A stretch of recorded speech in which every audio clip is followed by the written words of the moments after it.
गांधी की भारत जोड़ो पदयात्रा देश में कांग्रेस के लिए बेहतर माहौल बना सकेगी।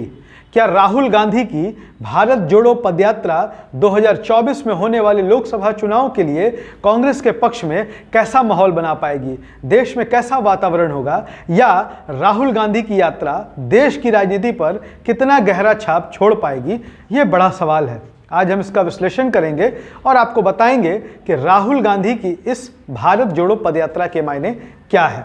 प्रेस जागरण में आपका स्वागत है। सिमरनजीत सिंह मेरा नाम है।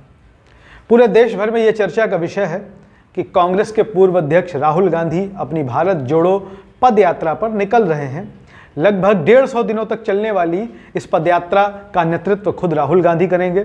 राहुल गांधी रोजाना 25 किलोमीटर पैदल चलेंगे और देश की जनता के बीच जिस जिन इलाकों से यह यात्रा होकर गुजरेगी वहां पर शांति, समृद्धि और एकता का संदेश देंगे।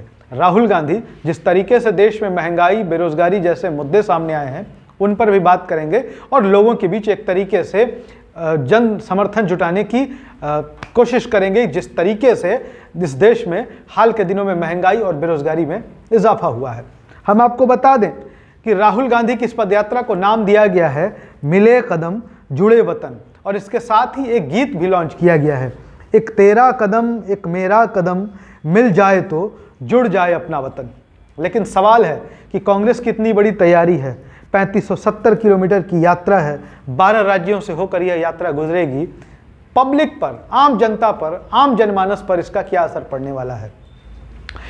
राहुल गांधी की इस यात्रा की शुरुआत कन्याकुमारी से होने वाली है, यानी कि दक्षिण भारत से। आज राहुल गांधी इस पदयात्रा के लिए निकल जाएंगे। जब बात की गई दक्षिण भारत में लोगों से, दक्षिण भारत में आज भी उत्तर भारत के जैसा माहौल नहीं है, यानी कि वहां पर धर्म के नाम पर नफरत का माहौल अभी नहीं है। धर्म के नाम पर एक दूसरे के बीच टकराव जैसी स्थिति नहीं है।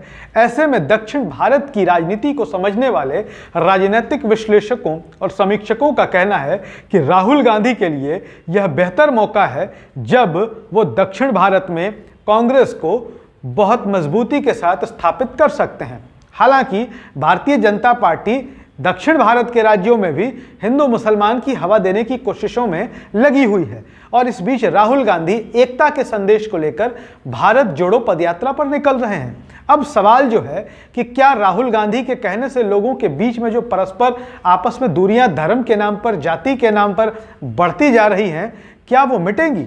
राहुल गांधी किस हद तक अपना संदेश देने में लोगों के बीच सफल हो पाएंगे, क्योंकि देश में इन दिनों जहां देखिए कट्टरवाद और धर्मांधता का माहौल है, जहां देखिए सांप्रदायिक उन्माद आपको नजर आ जाएगी। सड़क हो, सोशल मीडिया हो, यहां तक कि न्यूज चैनलों के स्टूडियो को भी देखे आप अपने घर में, कई लोग ऐसे हैं जो अब न्यूज चैनल लगाते ही नहीं, न्यूज चैनल की डिबेट्स देखते ही नहीं, क्योंकि वहां भी हिंदू, मुसलमान, भारत, पाकिस्तान, शमशान, कब्रिस्तान, इससे इतर कुछ दिखाई नहीं देता। लेकिन राहुल गांधी की सबसे बड़ी जो मुश्किल होगी वो कहा जा रहा है उत्तर भारत में होगी, क्योंकि उत्तर भारत यानी कि जो हिंदी पट्टी के राज्य हैं वहां पर हिंदू मुसलमान के बीच में जो वैमनस्यता है वो लगातार बढ़ी है। अब राहुल गांधी किस तरीके से मैसेज देंगे, यह बड़ा सवाल है। अब एक मुद्दा ये समझ में आता है कि ठीक है, राहुल गांधी इस यात्रा को कर रहे हैं। कई जो कांग्रेस के आलोचक हैं वो कह रहे हैं कि पहले राहुल गांधी को कांग्रेस जोड़ो करना चाहिए, कांग्रेस जोड़ो यात्रा निकालनी चाहिए, उसके बाद भारत जोड़ने की बात करनी चाहिए। हालांकि ये बहुत बचकाना और हल्की बातें हैं, क्योंकि बात जब देश के एकत्रीकरण की आती है तो हम आपको बता दें कि देश के प्रथम गृह मंत्री सरदार वल्लभ भाई पटेल के बाद राहुल गांधी कैसे एकमात्र देश के पहले नेता हैं जिन्होंने भारत जोड़ने की बात कही है, और हमें इसे गंभीरता से लेना चाहिए। हाल के दिनों में जो देश में ट्रेंड चला है हर बात में मजाक उड़ाने का, वो इस देश को बहुत घातक स्थिति में ले जाएगा। सिर्फ यह नहीं है कि मजाक राहुल गांधी का उड़ाया जाता है, मजाक देश के प्रधानमंत्री नरेंद्र मोदी का भी उड़ाया जाता है, मजाक देश के गृह मंत्री अमित शाह का भी उड़ाया जाता है, देश के कई मुख्यमंत्रियों का मजाक उड़ाया जाता है। क्या देश मजाक से चलेगा या देश गंभीर मुद्दों से चलेगा? राहुल गांधी की भारत जोड़ो पदयात्रा यह सवाल भी खड़े करती है। अब बात करते हैं 2024 के लोकसभा चुनाव की। तो कई लोगों का कहना है कि राहुल गांधी प्रधानमंत्री पद के दावेदार हैं। हालांकि राहुल गांधी ने ऐसा कभी नहीं कहा, कांग्रेस पार्टी ने भी ऐसा कभी नहीं कहा। 1989 में हुए चुनाव में प्रधानमंत्री राजीव गांधी ने अपना पद छोड़ दिया था। उसके बाद 1989 से आज 2022 आ गया, गांधी नेहरू परिवार के किसी भी शख्स ने प्रधानमंत्री पद पर अपनी दावेदारी नहीं की और ना ही उन्होंने प्रधानमंत्री पद के लिए कोई इच्छा जताई। ऐसा नहीं था। सोनिया गांधी चाहती तो 1998 में भी देश की प्रधानमंत्री बन सकती थी।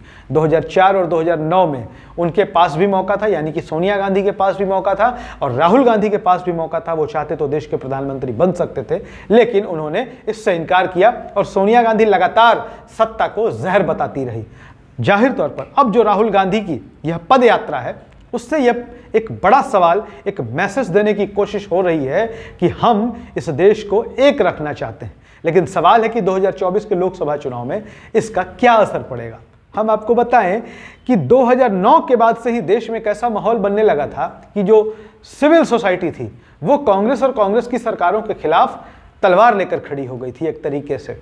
लेकिन आज जब माहौल बदला, कांग्रेस की सरकार चली गई, कांग्रेस बेहद कमजोर स्थिति में आ जा गई, तो देश की वो सिविल सोसाइटी जो कांग्रेस के खिलाफ रहा करती थी, जिसमें आदिवासियों के लिए काम करने वाले संगठन हो, जिसमें स्वास्थ्य के लिए काम करने वाले संगठन हो, जिसमें पर्यावरण संरक्षण के लिए काम करने वाले संगठन हो या बहुजन संगठन हो, ये सारे लोग आज कांग्रेस पार्टी के समर्थन में हम नहीं कह सकते, लेकिन राहुल गांधी की पदयात्रा के समर्थन में जरूर आए हैं। 150 से ज्यादा सिविल सोसाइटीज ने इसे अपना समर्थन दिया है। योगेंद्र यादव जैसे लोग जो टीवी पर बैठ के दिन रात कांग्रेस की आलोचना किया करते थे, वो भी इस यात्रा के जरिए उन्होंने राहुल गांधी को अपना समर्थन दिया है। और देश के अलग अलग हिस्सों में जब 12 राज्यों से होकर कांग्रेस की यह यात्रा गुजरेगी तो उसे कितना जन समर्थन मिलेगा, यह देखने वाली बात होगी। लेकिन यह तय है कि राहुल गांधी इस मैसेज को छोड़ने में जरूर सफल होंगे कि वाकई इस देश में आपसी नफरत बढ़ी है और देश को आगे ले जाने के लिए एकता की जरूरत है,